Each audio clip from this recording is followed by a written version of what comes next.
Assalamualaikum warahmatullahi wabarakatuh. Saya Fatimah Sabita Al-Khairiyah dengan nomor induk mahasiswa 43030200003 dari kelompok terakhir akan mempresentasikan tentang makalah kelompok mata kuliah retorika dakwah terkait pidato persuasif.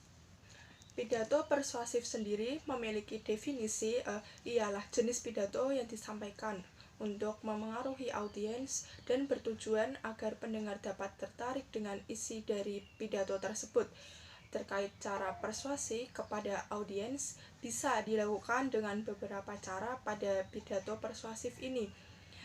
Dalam menyampaikan pesan pidato menekankan pada pendekatan etika, penguasaan emosional untuk menggugah perasaan pendengar, dan penyampaiannya pidato ini secara logis dan masuk akal seperti itu.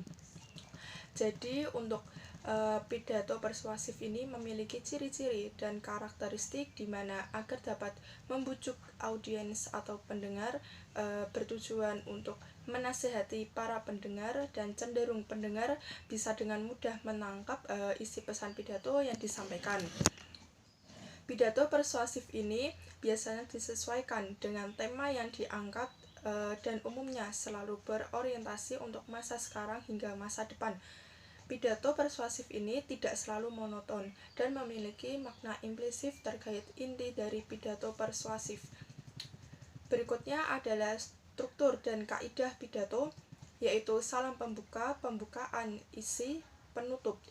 Pada salam pembuka berupa ucapan terima kasih dan kehormatan untuk para pendengar, tujuannya untuk lebih terjalin suasana kondusif serta tidak kaku agar lebih berbaur seperti itu. Kemudian struktur kaidah pembukaan fokus pada penyampaian pidato untuk mendapat perhatian dari audiens, hubungan konteks pidato terjalin, kelayakan, tujuan, dan konsep dari pidato persuasif ini bisa disampaikan. Contohnya, pada pernyataan posisi memuat tentang siapa yang akan diyakinkan, apa yang akan diyakinkan, jenis argumen yang menarik perhatian pendengar. Pada pidato yang disampaikan di konferensi pers, contohnya seperti ini.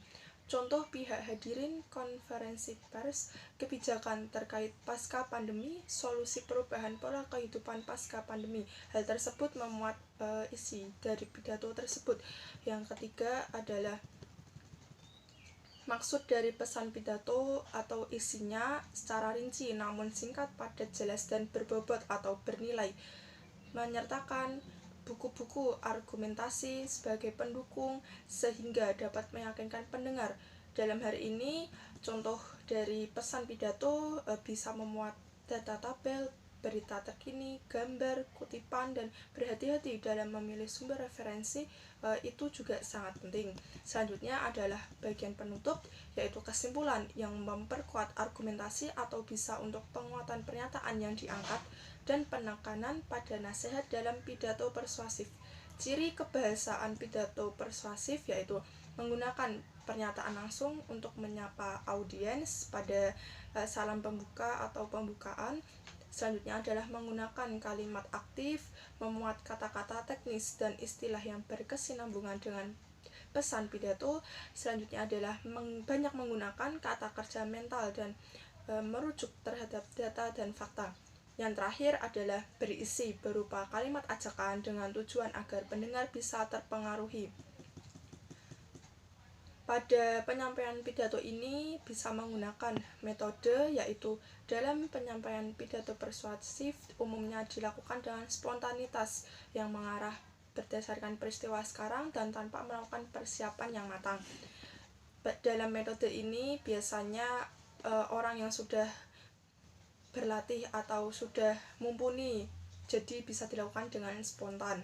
Yang kedua adalah metode menghafal, kerap terjadi ketika kepala sekolah menyampaikan gaungan argumen terkait tentang kebersihan sekolah dan prestasi siswa. Di situ pidato persuasifnya sudah bisa disampaikan dan rutin seperti itu. Yang ketiga adalah metode naskah, dengan membaca naskah pidato yang sudah diketik atau ditulis, tapi tidak serta-merta membaca, melainkan hanya garis besar dan poinnya saja. Kemudian kita juga membaca naskah itu jangan terus membaca teks, kita harus memperhatikan audiens, cara kita bicara ketika di mimbar atau di tengah lapangan itu kita juga diperhatikan oleh audiens seperti itu. Yang terakhir adalah metode extemporer, merupakan gabungan dari metode menghafal dan metode naskah. Biasanya penekanan pada garis besar pesan pidato. Yang kelima yaitu menulis dan menyunting pidato persuasif dapat dilakukan dengan diawali dengan menentukan topik, menganalisis pendengar, menyusun kerangka pidato, dan berlatih. Kuncinya itu kita harus menguasai materi yang ingin disampaikan seperti itu. Yang kedua adalah menyunting pada bagian kelengkapan isi pidato, mulai dari urutan penyajian dan format pidato, kemudian apakah mengandung unsur sara atau tidak, serta bagian kebahasaan yang sering ditemukan adalah penggunaan tanda baca dan tata bahasa, pilihan diksi, kata, struktur kalimat, kepaduan paragraf itu juga harus diperhatikan dalam menyusun pidato persuasif. Selanjutnya yaitu contoh pidato persuasif bisa pada pidato kemerdekaan, PHBI, peringatan Hari Besar Islam, peringatan Hari Besar Nasional, PHBN, dan pidato yang disampaikan itu berisi ajakan atau bernilai sebuah untuk memengaruhi audiens. Serta dalam konferensi pers antar organisasi di dunia itu juga bisa menggunakan pidato persuasif agar pihak mitra untuk bekerja sama terhadap negara kita, untuk misalnya kedutaan seperti itu bisa menyampaikan gagasan atau apapun itu dalam bentuk pidato persuasif. Demikian yang dapat saya sampaikan, kurang lebihnya mohon maaf.